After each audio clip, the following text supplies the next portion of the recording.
without becoming independent, we will not survive in Africa. Simple as that. There is no future for minorities and people who do not agree with the ANC in Africa under the ANC or the EFF or whatever radical rule there may be in the larger component called South Africa.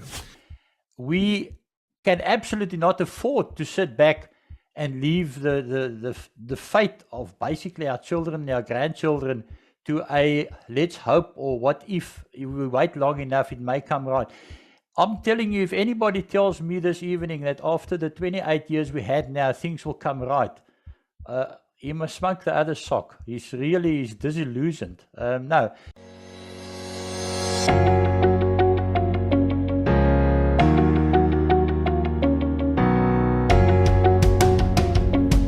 Hello, my name is Donald, and welcome to the #1 media company, WorldView.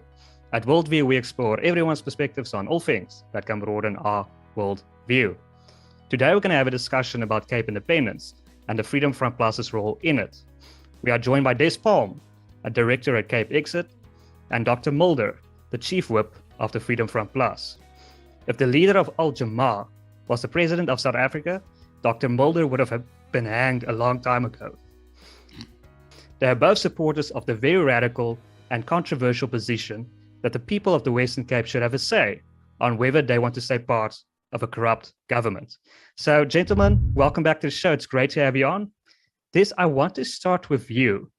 What is your opinion of this new Capeforum, and how does it factor into CapeXit? For example, does Capeforum want the same things CapeXit wants? Donald, good evening. Good evening, Dr. Mulder. It's nice to be back on WorldView again. It feels like we haven't spoken to one another in years, but I remember we had that very good conversation last time in Somerset West, so thank you for the invite back. Look, I think that the independent scene has progressed quite a bit, and we've all kind of started finding our feet in the sense of what we want to identify with and how we're going to go about this. And we had the Cape Independence Forum under Dr. Peter Hammond, where we had a couple of the role players together, just throwing around ideas and deciding on the road ahead, and basically, I think, just respecting one another in terms of how we want to achieve our goal. So the forum itself has kind of crystallized into, on the one side, the Cape Independence Advocacy Group, which, like you know, is a political pressure group, and CapeXit on the other side. And if I view it as a triangle, we'll have the Freedom Front Plus sitting on the other corner. And pretty much between the three organizations, there's been an exchange of ideas and agreeing on the road ahead. And we're actually moving to a very exciting phase of independence now, where we are moving beyond, the most important point is getting the support of the people. That's always been the most important point, and it will always remain so. But now we've moved into the extending the CapeXit Exco. We've actually added 25 portfolios. We're going on a very wide front now in terms of when we reach the goal line and we go beyond the referendum and we achieve independence, that you had a holistic approach and you've got everything in place. So the DA's position, how does that factor into it? The DA wants something different from what CapeXit wants. The DA wants a federal Western Cape, not an independent Western Cape, or more federal. Yeah, our view on the DA was quite clear right from the beginning, and I think we will perhaps later on, I don't know if you've got it on your agenda, but we'll touch on the aspect of devolution of power.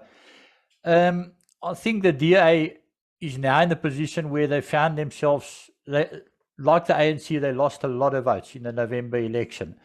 The Freedom Front Plus, on the other hand, had very good gains.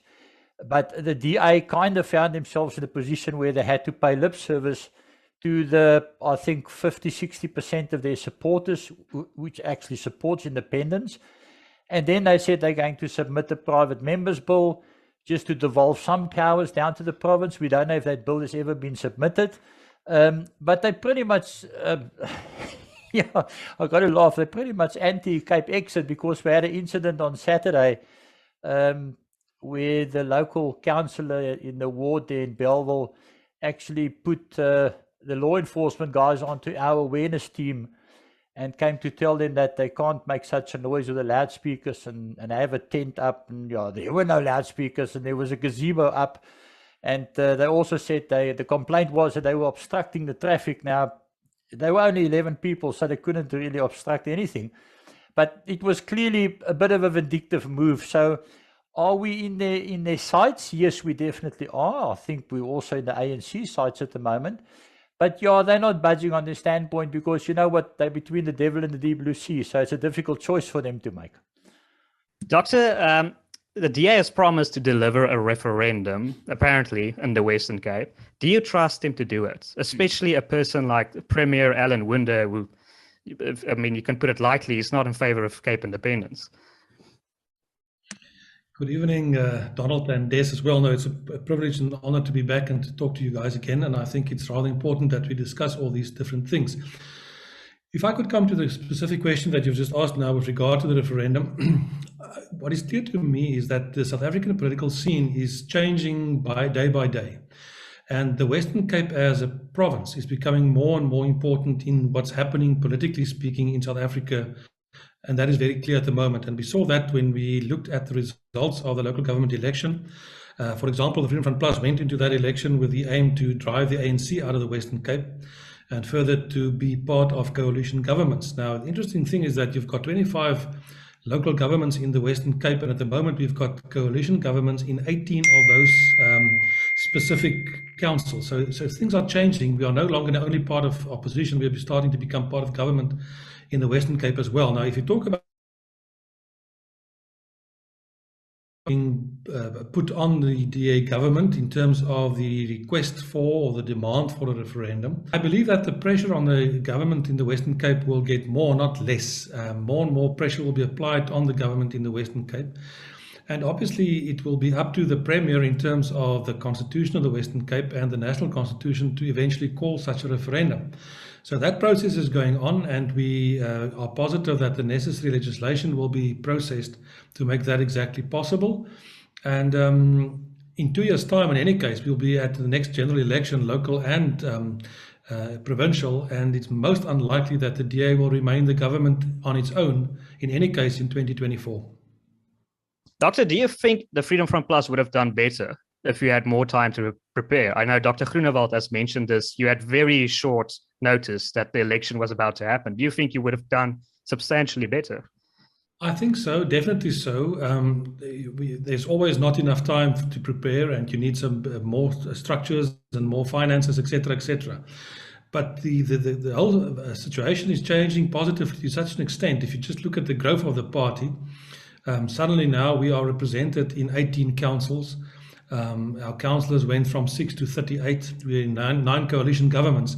So I think we would have done better, but even still, I'm quite happy in terms of what we've achieved so far. Can you give us some more background of what that incident that happened? Where was it in Belville? And do you think it was instigated? Donald, yeah, let me shoot straight. Yes, it was in Belville. It was on the corner of Jip de Jager and I think Frans Gerardi. And the guys normally set up the gazebo at about 9 o'clock in the morning. And this Saturday gone by, we had 11 people there. And they set up their gazebo, and we've done this many times before all over the peninsula. And they set up the gazebo and they started, setting out and waving the flags and handing out the flyers. And at about 11:30, law enforcement came there, 3 officers, and very polite, not being funny in any way. And they just said they had a complaint about the people with the tent and loudspeakers making a lot of noise and obstructing the traffic. So Warren, one of our directors, happened to be there at that point in time, and he asked the guy, but where's the tent?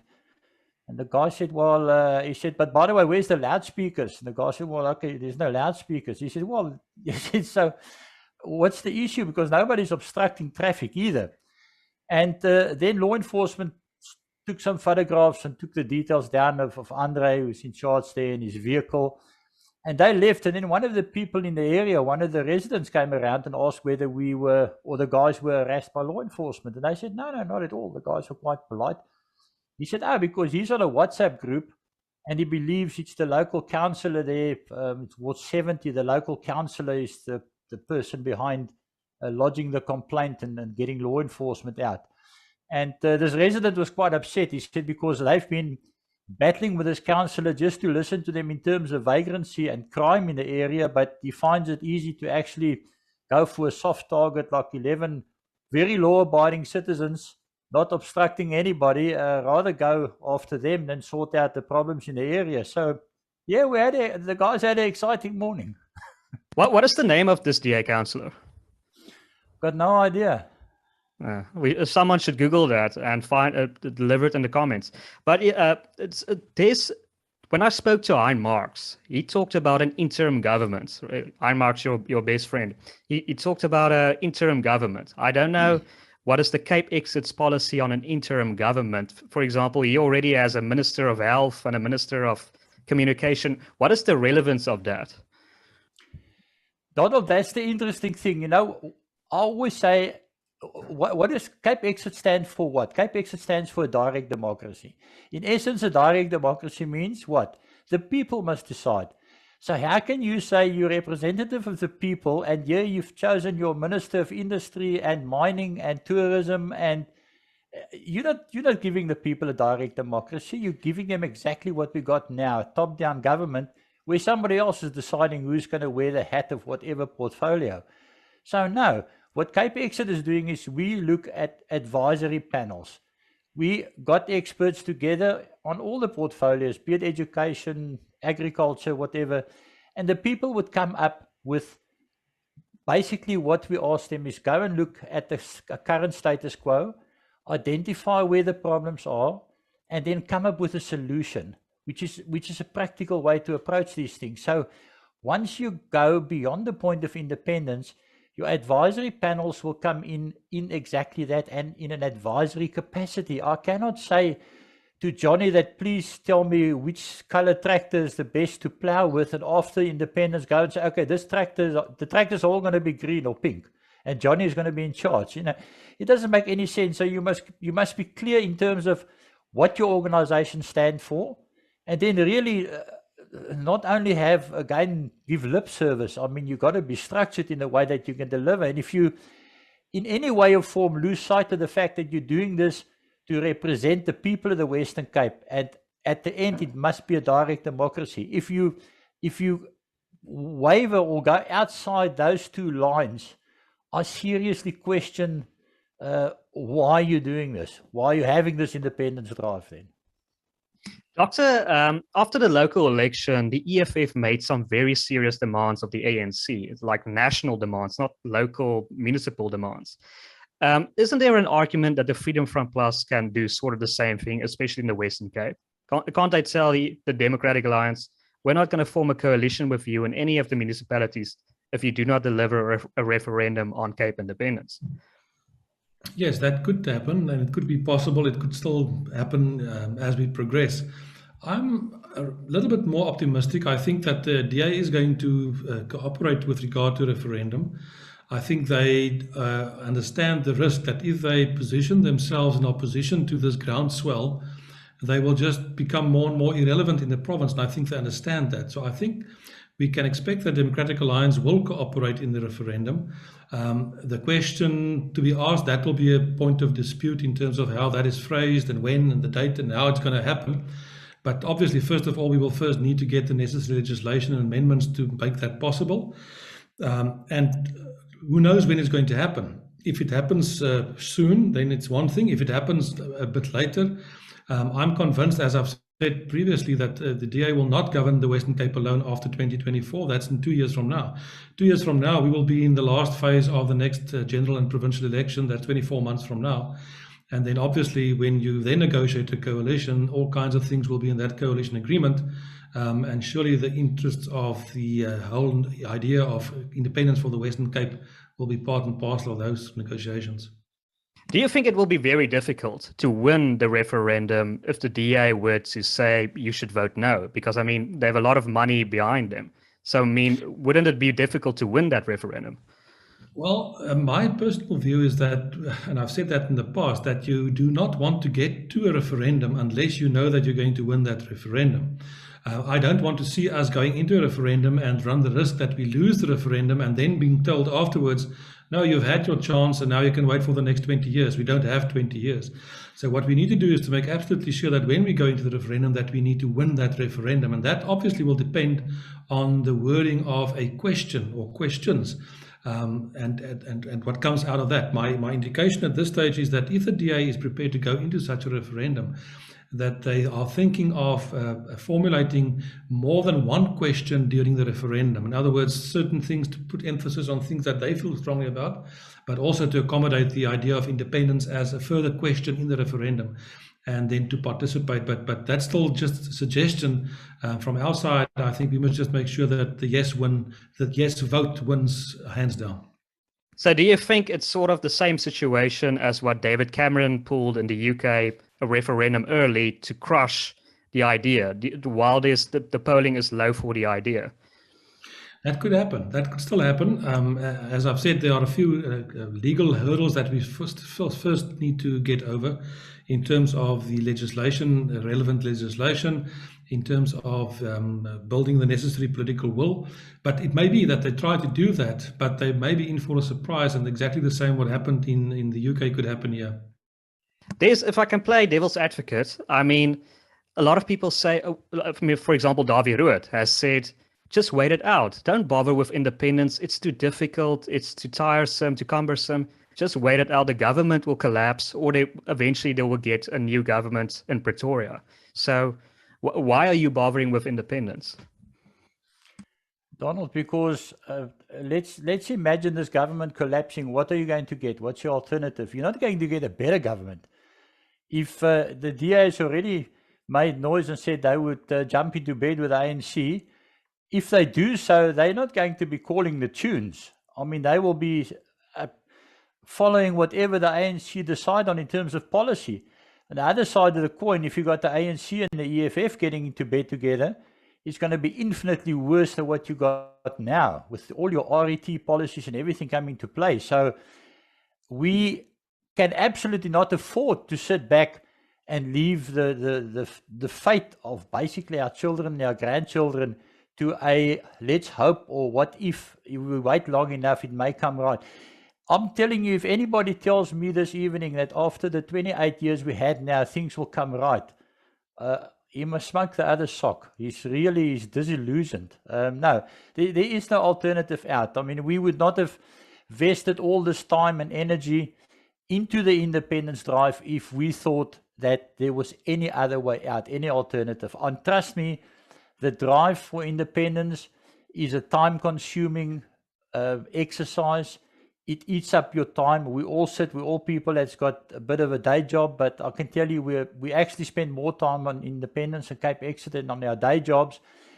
And not one of us would have done that if there was any minute chance of an alternative happening. So no, I don't think there's any future.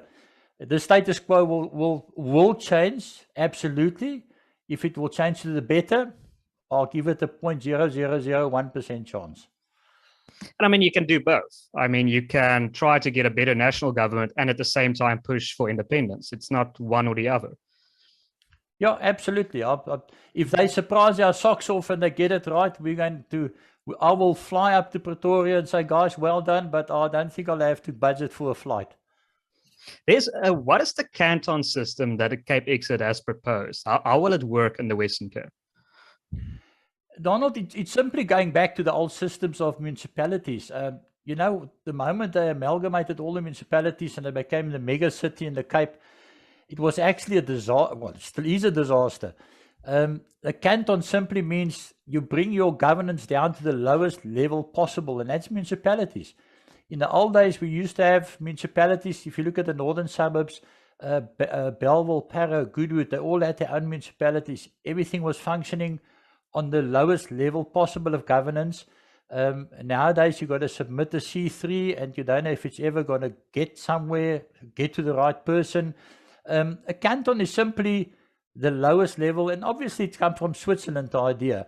where they've got cantons, which is basically municipal areas. We started playing around with the one in Tableview, which is Tableview, Parklands, Sunningdale, the area itself, but it's not finite. It can change. Once you got past independence, again, the people will decide. But in Switzerland, your cantons, they've even got it down into smaller units, which they call communes. So the idea is get down to a very small system or small sphere of government, and the justification for that is very simple. I live in Tableview. I've got no idea of what's going on in Mitchell's Plain and Grassy Park. So I cannot, like we have today, people sitting in Pretoria making a law for me in Tableview. They don't even know where Tableview is. They won't even. There's some of them that said to people, I think what must go back to the Cape or something. They thought it was a different country. So I can't sit in Tableview and make a law for somebody in Mitchell's Plain. And the flip side is also true. He can't make a law that governed me because our circumstances are different. So it makes absolutely sense to have your spheres of government down to that very low level, localized level, and that is when it works. To get away from this top-down government, and what will happen in a system like that is people start taking ownership for the area they're in. And we've got a very wide view on it, that your employment, like for your police, your municipal workers, everything must come out of that area that we call your canton. And the moment you start giving people ownership, you give them pride again in the area, and you sit with a much, much better system. Doctor, I've spoken to Rob Davis. He's a member of the Central Committee of the South African Communist Party, and he says that I asked him, why can't he support federalism? I mean, you can have your national health insurance, but you don't need a minister of health. You don't need these bureaucratic governments. But he says you need consistency. Otherwise, there won't be one rule. Everything will be chaos. That's his argument against, for example, also a canton system. So what would your response be to that? Sorry, did you say everything will be chaos? It's already chaos. Yeah, no, so I don't understand his point. It's already chaos. That's always my argument. But yeah, Doctor? Yeah. No, let me respond in that way. What Rob is basically saying is a typical communist kind of approach, where everything is centralized and all decisions are taken on a centralized level with centralized planning, etc., etc. And we saw where that brought the Soviet Union. We saw what happened in the former East Germany and other communist countries around the world. So it's always the argument that from the communists locally, basically to say, but they didn't do it the right way. We are going to do it in a better way. Now, I look at the East Germans and I think they are very proficient and very efficient and very determined people. And if they didn't succeed in making a success of communism, I've got no worries that the local ANC or the South African Communist Party is going to succeed in any ways. We don't have to worry too much about that. But the reality is it's exactly the opposite. We just have to look at best international practice. Where are countries that are really successful? And that brings into the whole question of what I would call subsidiarity, which is basically, it goes with the canton kind of idea, where decisions are taken, all decisions are taken, or those that can be taken at the lowest level, closest to the people, where people get involved in their own lives and they take their own decisions. And only decisions that cannot be taken at the lower level are then taking up to a higher level, and only certain things happen on the highest level.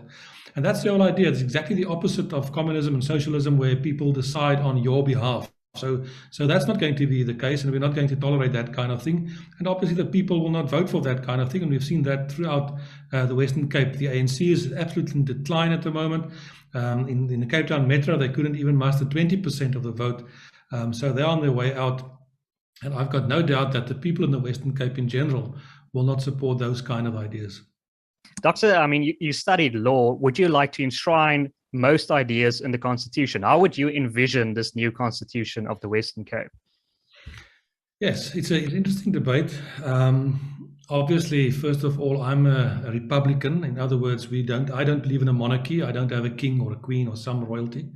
we elect our leaders, or the people elect the leaders, or the people that will take decisions will then obviously be representative of the people themselves, and the essence of that needs to be discussed and agreed upon.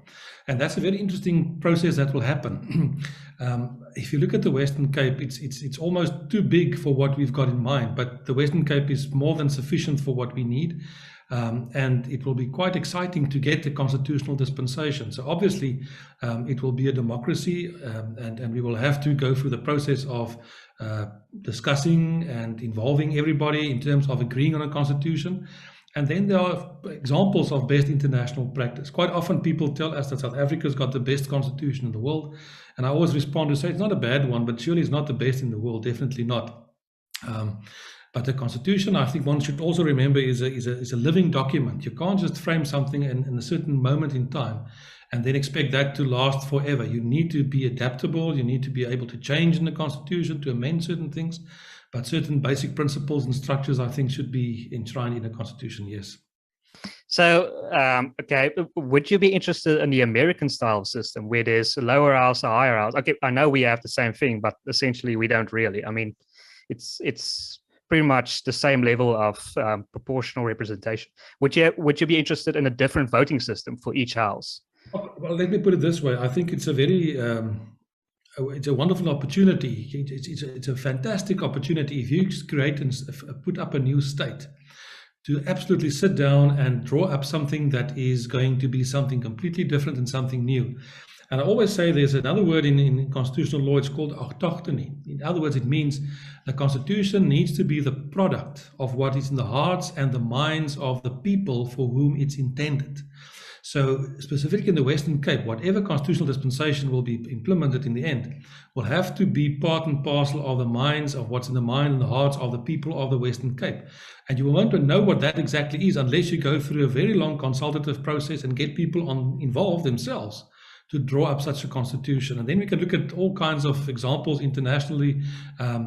The essence, I think, is that you need less government and not more government. The smaller the government is, the better. You should allow people to prosper and to do their own thing in that sense. You don't want to be absolutely constricted like we've got with the current government.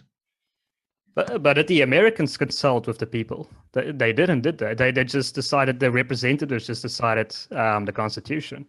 It's interesting how much legitimacy the Constitution has, even though I don't believe most Americans at that time voted for it. No, that's true. That's absolutely correct. And that will be, and I know there are differences of opinion in terms of what the system should be when we start to get to that point. We are not there yet. First of all, we need to win that referendum. And then I've said in the past, I believe there will be more than one referendum. A first referendum is essential. And then people will say, but this is really serious. We need to take this further. And then all kinds of processes, I believe, will start in terms of consultation, in terms of putting up government, etc., etc. And then finally, before that could be implemented, I think there will be another referendum to say, but okay, fine, we accept that and we give our support for that, whatever that product in the final analysis will be. So I think we're in for a very interesting period of time, and I think it's very exciting. Des, how would you envision a future independent Western Cape? Donald, Dr. Mulder is absolutely right, because if you look at the system in Switzerland, they have many referendums on various issues. And by doing that, you give the people a direct input into whatever the issue may be. Look, this is a team effort, and the team goes far beyond the individuals in CapeXit. Dr. Mulder is absolutely an expert on constitutional law. I'm not. I'm a building contractor. What do I know about constitutional law? But I can tell you what's wrong, and I can tell you why I'm fighting for what I'm fighting for at the moment. And that's pretty much everybody in CapeXit has got a very clear view. And we've also analyzed and looked at what is wrong and what are the motivations for what we are doing. But you got to cross that finish line with the whole, quite a big bunch of people. I mean, it's going to be a long line of people that's going to cross that. And that's why it's important, again, to approach this holistically and not, first of all, don't give yourself out to be the new Minister of Health or the President or the whatever. You cannot have egos in this thing. People must drive this thing for the sake and the future of the people in the Western Cape. And we absolutely take people on board that's got the expertise, be it from a constitutional side, from an agricultural side, from any side. And they will form the team that goes beyond that line of independence.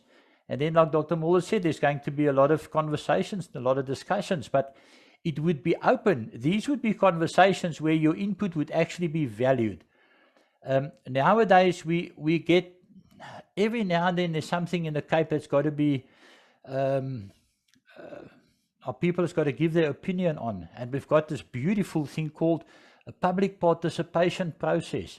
It means absolutely bugger all. You can participate however you want to. You can send in petitions by the hundreds of thousands, and the decisions are still made. In fact, the decisions are made before they put out this process. So that to me is the exciting thing, where we're going to move into a system of governance where the people can really have a say. And the beautiful thing to me is, if you have any person in the public office who's not performing, the people can take him out and not wait for 4 years. And at the moment, you probably won't even get it right, because that person is hiding behind the facade of whatever party he belongs to. So they're like so protected, you can't get to them. I'm going to, if there's one thing I can single out, I'm going to love the fact that the people can stand together and say, like Dr. Mulder said, we're now going to have a referendum because this guy is useless and you out. And man, I'm going to love it to experience that one day. Yeah, I mean, I don't want to make an argument against giving people a say on these matters, but I mean, for the past 28 years, the majority in South Africa voted for the ANC. I mean, what if the majority puts a future Western Cape precisely in the same position South Africa is currently in? I mean, how would you avoid a situation like that? Well, you just said the majority of the people voted for the ANC, not the majority in the Western Cape. The majority of the rest in South Africa voted for the ANC. We have never voted for the ANC in the Western Cape. So if you look at that status quo, it's very likely to actually move even further away. And the ANC, once you're independent, the ANC won't be a party in the Western Cape. They would have no interest to be here, because at the moment, they've got a very skewed view of what their interests are in the Western Cape. And like I said, they lost hundreds of thousands of votes in the last election. So what's interesting to me is you always hear people say they're busing in people into the Western Cape in their thousands to upset the vote. Well, they failed dismally in November with that one. So, no, I think exactly because the Western Cape has never voted in favor of the ANC, I don't see a problem with the people voting for their own interest in a direct democracy. Do you have an idea yet of how you will fight these multiple referendums that the DA plans to call? We're moving on to the point of devolution of power. And I don't know if Dr. Mulder is okay with that. I can quickly give you my point of view on that. We do not believe that we want anything else than a single issue referendum, which is independence. Now, this is, Andy wrote a piece the other day called The Trap of the Devolution of Power. So let me talk around this quickly. We know what the rate of decay is in South Africa. Everything is being wrecked. I mean, there's no law and order. Corruption is escalating. They're infringing on the rights of citizens every day of the week. So the first question must then be, will devolution work? And secondly, will it be worth the time and the energy to try and achieve it? So we know that by definition, the devolvement of powers is to bring the decision-making down from national government down to what we just now call the canton level or the municipal level. So let's leave aside the fact that national government will try their utmost best to delay this process, and they would probably chase it through courts as long as they can. And let's say that, or the question I ask is, can the South African government, let's assume they've devolved the powers, and the favorite ones that the DA goes for is policing and railways. So my question is, once they've devolved these powers, can they actually recall any of those powers at their whim when they like to? So I came across a piece in the Rational Standard where it says the unfortunate proviso to devolution, however, is that the Central Parliament may at any time repeal the ordinary legislation that gave rise to the devolution, thereby restoring the unitary nature of state. So my question is it possible that the ANC will say, or the South African government, let's do that because they say, please separate party and state, which I think is a joke. But let's say the national government, do we think they will be that nasty and recall it? My answer is absolutely yes. I mean, just look at their track record at the moment. Interesting also that Encyclopedia Britannica, I actually Googled the devolution of power and the recall of that, and it says exactly the same thing, that unitary systems of government that have devolved powers in this manner are still considered unitary rather than federal systems, because the powers of the subnational authorities can be withdrawn by the central government at any time. So they can give it and they can take it away. Now, let's look at, and I'm taking a bit of time here, let's look at the devolvement of police powers. In September 2021, Bekele said very clearly, the topic of devolution of SAPS must be weakened and paralyzed. If that's not a red flag, it is a major, major problem. And you also said the Western Cape government continues to sabotage the efforts. So clearly the Western Cape government is not counting as one of their favorites. And these points of view are those of the central government, not Cele. If he disappears tomorrow, the central government will hold on to that. So to finish off, let's say I'll give you, I'll devolve the power of policing. So now at some other states, I'm a safe face. But once I give that powers to you, the question is, where does the money come from? So does this come now? Let's say the budget allocation we would have had for policing, instead of going to national government, it comes to provincial government. So that's fine. So I've got the power of policing and I've got a bit of money to do it. But now if I'm central government, I want to save face. So first of all, I may make your life very difficult in giving you your money, your budget to actually do your policing. But let's say I'll give you the money.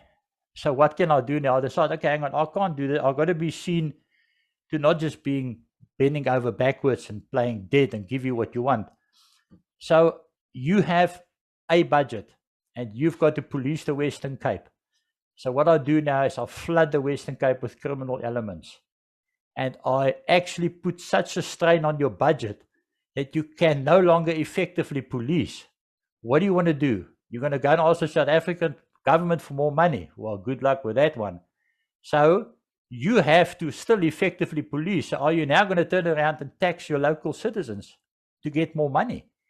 Because the national government will be sitting very ready to say, you see, we now devolve the powers and it's not working. So that is what we call the trap of devolution, because I can bet you my bottom dollar that if they ever say, yes, we will devolve those powers to you, watch out for the catch in that.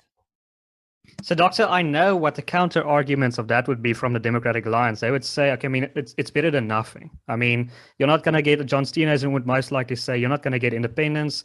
If you get independence, you're going to have to pay for the future Chernobyl, Kuberg, and Cape Town port. You're going to have to pay all those taxes. So this is better than nothing. Those things might happen, but this is better than nothing.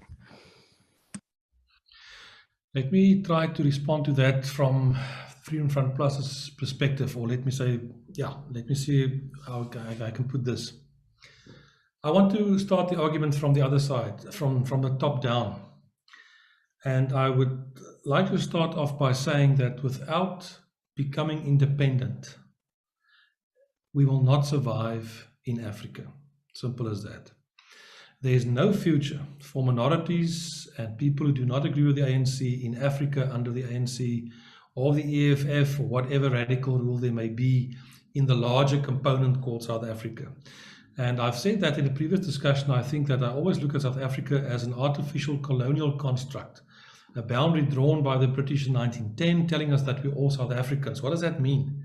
I don't know. There's no such language as South African.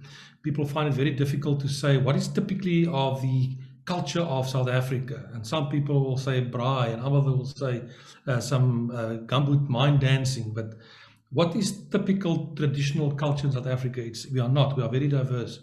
So let me start off by saying that we are not going to succeed, or will not survive, if we do not have an independent state. Now, the question is, how do we get to that point? And if you look at the Western Cape, I would argue, and I don't know, you'll have to do opinion polls in future, and we'll see what comes out of that. But let's say, for example, that in the Western Cape, you have a certain percentage of people who do not want to have anything to do with independence. They want to be part and parcel of the larger South Africa, and they want to be governed right from the Thule House. There's such a percentage. Then there's another percentage, perhaps people who may at this stage support the Democratic Alliance, who believe that devolution of power is the way to go, more say in this and that and the others. And then there's another group of people that say, we understand that devolution, it sounds very nice, but that's not going to solve the problem. We want outright independence. So when we get to that referendum, we need to win that referendum. And I don't want the people in favor of devolution to gang up with the pro-Thule House people and form a majority. We cannot allow that. So we will have to look at how we take this when we get to the referendum question and to the processes that will come on the table. Devolution, I want us to think in terms of a pyramid, perhaps. Let's go to Egypt and see a pyramid in our minds. And you've got different forms of power. You've got power to exercise on local level, in local government. And then you've got some more powers, be that in a region, and going slowly to the top. And right at the top, you've got what I would call sovereign power when you become an independent state, like you've been recognized internationally and you can determine your own destiny. Now, what quite often happens is when people like ourselves come and say, but we would prefer independence, people would come and say, no, that's very unrealistic. And then they gave all the stupid little arguments. The ANC will never allow that. Who cares what the ANC will allow or will not allow? It's not for them to decide on my future. Or they will say it's not possible, it's not going to work, it can't be, it's too expensive, blah, blah, blah. And then they offer different solutions. What about some more federal powers or some devolution, etc., etc.? And the arguments that Des could put on the table are all valid, and it's absolutely correct. But if you study the whole question of people that go for independence, there comes a time when people will just say, no, we're no longer interested in all these other alternatives. We've nothing but solid independence will satisfy the demands and the needs of what the people really want. And we will get to that point. We will go through the motions in the meantime. And the DA will obviously try to do this and the other. But let me say from Freedom Front Plus's point of view, and you made the point earlier, if you talk about the rest of South Africa, it's not a question of either or, as our perspective. It's a question of and.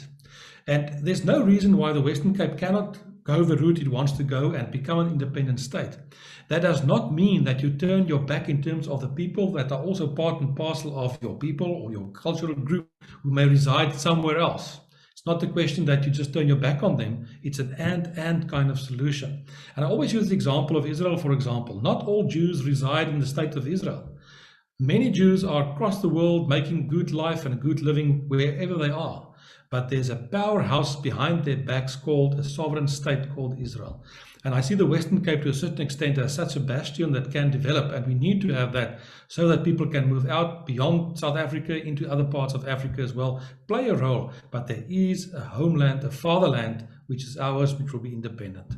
And even at the Democratic Alliance at this stage, they've said that in the 2019 election, they've already had posters and billboards that say devolution of power and control of this, that, and the other. I don't mind. Let them try to get that, and it will assist in the process of taking us further and further along the way. But in the end, devolution can never be the answer because there's no history. We are not in a federal state. We don't have a situation like the United States where the rights of the different states are respected, or in Switzerland where the rights of the different cantons are respected. No, we've got exactly the opposite. We've got a strict unitary state with a government that tends to move in the direction of absolute central control and planning. They know best, they think. So when you say there's no future for minorities in South Africa, do you have no hope then in a potential Action SA DA coalition? I mean, you were part of those meetings. What is your... Yes, I'm still part of those meetings, and I'm still part of the processes. I'm still the chairperson of that technical committee, and we've done that very successfully in terms of Gauteng, where we have taken the 3 metros out of the hands of the ANC and we formed coalition governments while still governing there. And I believe that it's still possible. Who knows? Depending on what happens. I saw the newspaper, the Pretoria News, it was last week when I was in Pretoria on the 4th of April, last Monday, where Mr. Ramaphosa, I don't know if you can see that, there's a quote. where he predicts that the ANC will lose power. And I agree with him. He says the ANC is in huge trouble. So it may be possible that in 2024, the ANC could go below 50% and we may be able to form a coalition government. That may help. Obviously, from the Western Cape perspective, I believe that such a national coalition government will be looking with much more favorable view towards what we want to achieve in the Western Cape. Whether it's going to be sustainable in the long run, that's a completely different question. And I'm not going to wait for that specific and say this is the only solution. Yes, it's part of the solution to assist, but in the end, we need our own independence. But Doctor, what is the deal with Helen Zille and Herman Mashaba's relationship? It's something I really don't understand. But I mean, you were part of these meetings. And I asked Dr. Groenewald, is he pro-handshake? Because it doesn't seem like Helen Zille or Herman Mashaba is pro-handshake, shaking each other's hands.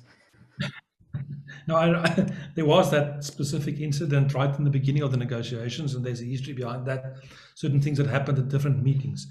Let me speak in general. I think the problem is the following, that the majority, it seems, of people involved with Action SA at this stage are people who, to a large extent, came from the Democratic Alliance. Remember now, Mr. Mashaba was the mayor of the Democratic Alliance governing in the city of Johannesburg until that coalition came to an end, which was basically a minority government. And I think there's a lot of bad blood in terms of people who were in the same party. Now, obviously, I believe if you look at coalitions, there's a role for each one and every party to play and to make your appeal to your specific support group. And in that regard, it's my view that Action SA can play a constructive role, and what they should do is they should take votes away from the ANC. And in that process, we will weaken the ANC and get the ANC below 50%. But if you listen to what they are saying at the moment, their full focus and total onslaught is not on the ANC, it's on the Democratic Alliance. And that is quite counterproductive. I think it's destructive. It's no use that we just share the votes amongst the opposition groupings amongst ourselves. We need the parties and different parties that can take votes away from the ruling party or get people that have not voted in the past to register and to actively participate. So there's some kind of things that is not happening and what is not positive at this stage. However, we've got the coalition agreements, and in those coalition agreements, there are all kinds of structures being set up, as well as conflict breaking mechanisms, and that we sometimes from time to time have to use those. But as we get closer to 2024, it will become more difficult, I believe, because parties will try to get the majority of the votes, and we will have to see how that develops. Yeah, it would be interesting. Des, do you want to add anything? No, I think I want to tie into the fact that what Dr. Mulder mentioned, that it doesn't matter how the status quo changes up north. If it changes to a coalition situation, it could be better for what we always call a velvet divorce situation, where you actually enter into very constructive and positive discussions in terms of where the Western Cape wants to go to. Because let's face it, with the Western Cape as an independent country to the south of South Africa, we're going to form a pretty solid trade partner. So one would like to see the coalition situation take place and come into effect, where you have a more amenable grounds for discussion. But we won't waver from our ultimate goal, which is independence. But let's see. I mean, politics, Dr. Mulder will tell you, politics is a funny animal. It can actually change overnight. So, yeah. And I believe there's something planned for the 27th of April. Do you want yeah, then we're going to make a noise.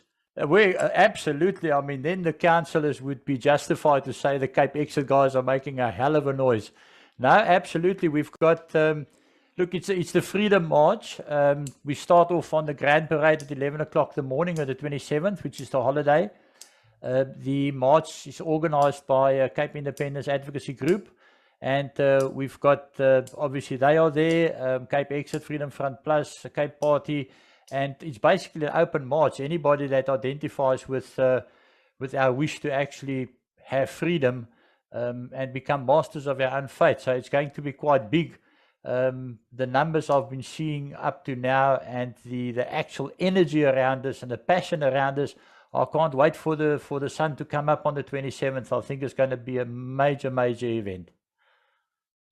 And yeah, for the younger people, there will be alcohol and I believe strippers. Or did I get it on the wrong pamphlet? Yeah, yes. No, yes, absolutely, you're right. There's going to be non-alcoholic beverages, and the only stripper is that you buy in the hardware to strip paint. But if you saw that pamphlet, there you're spot on. Gentlemen, I want to get your idea of one last thought. I don't know how great your history is about Russia. I mean, we now have the war in the Ukraine, and I believe a lot of people have read up on the history of Russia this past few months. Right before the Russian Revolution, there were Soviets. I hope my history is right now. There were Soviets independent councils in Russia, and these Soviets essentially grew so powerful, they became a shadow government. So, and the biggest party in the Soviets were the Bolsheviks, and they took over. That started the Russian Revolution. Isn't there an argument to be made that something similar should happen in South Africa? That the government is waning in power, losing legitimacy, that we should create independent councils with a different voting system, and these independent organizations can get representation, slowly grow in legitimacy, and do the job that needs to be done, instead of relying on a voting system that clearly isn't working. If I could perhaps react to that, Donald, from my perspective, yes, I've also done some reading about Russia, and I'm fascinated by Russia. I've been to Russia, and there's a long history between Russia and South Africa to a certain extent. I don't know if people remember that during the Anglo-Boer War, there were some Russian military people that came to the support of the Boers during the Anglo-Boer War. But be that as it may, and the whole Ukraine debate is a different debate. The fact of the matter is that sometimes we place too much emphasis on thinking so much in legal terms and in terms of doing things the right way. I use the two phrases that you're familiar with. The one is de jure and de facto. In other words, quite often people say there's nothing that we can do. Why not? Well, the Constitution is not allowing that. Okay, fine. So the Constitution says we can't, so we don't. That is the de jure approach. And people are sometimes so trained to be so obedient to do exactly what is being said in terms of the legal aspects. But what we quite often find in practice in history throughout the world is that certain things just happen spontaneously de facto on the ground, with or without permission, with or without the blessing of a government, whoever that may be. People just start to create a certain factual reality. And they just continue doing so. And when governments become so weak, like the current government in South Africa, that tends to happen more and more. People just continue. They start doing their own thing. And then eventually, when that has gone its full conclusion, then the legal process have to come afterwards and say, well, we now have to deal with this de facto reality. This now happened, and then we need to recognize that kind of reality. And I'm not the person that does not believe in constitutionalism or does not believe in the rule of law, etc. But then it should be the true rule of law which also recognizes the right to self-determination. Not only the rule of law where a majority is busy with dominating other minorities in South Africa and basically taking our rights away. That alone can't be the rule of law. So I foresee that in the future that this de facto reality thing is going to become more and more prevalent in South Africa, and in the end the de jure thing will follow. If I can just say another thing perhaps with regard to the Western Cape specifically. Our first prize will be when we gain our independence in terms of an internationally recognized agreement or settlement. In other words, you would like to get this new state going after you've gone through certain processes to be part and parcel and internationally recognized in terms of an agreement. That will be the first prize. But that is not the only way to attain your independence, if need be. Yeah, gentlemen, I see our time is running out. If you want to, last words. Donald, thank you. Now, I absolutely agree with Dr. Mulder. I mean, we always say form follows function, and I think he's put it very well. Again, to summarize, we're in a very, very exciting time. One seldom realizes that you're actually in the process of changing history, and we are changing history for the better. And perhaps just a call out to all your viewers to come and join us on the 27th of April, 11 o'clock on the Grand Parade, and come and show the world, come and show the South African government and show the world that we can actually get together, stand up and just make our voices known, or heard rather, and our feelings known. So absolutely, thanks for the opportunity, and let's have a chat again, because I think we would have to have more and more of these, because the developments are going to start coming far quicker than what they've been in the past. Yes, definitely. And yeah, I'll be there with my trusty videographer to do some interviews in person. Doctor, any last words? No, I think we are, as Des correctly points out, we're living in interesting times. I think it's wonderful to be part of this, and it's good to see how the energy is getting more and more and more as we start to create our own future. No one should be more interested in your own future than we should be ourselves.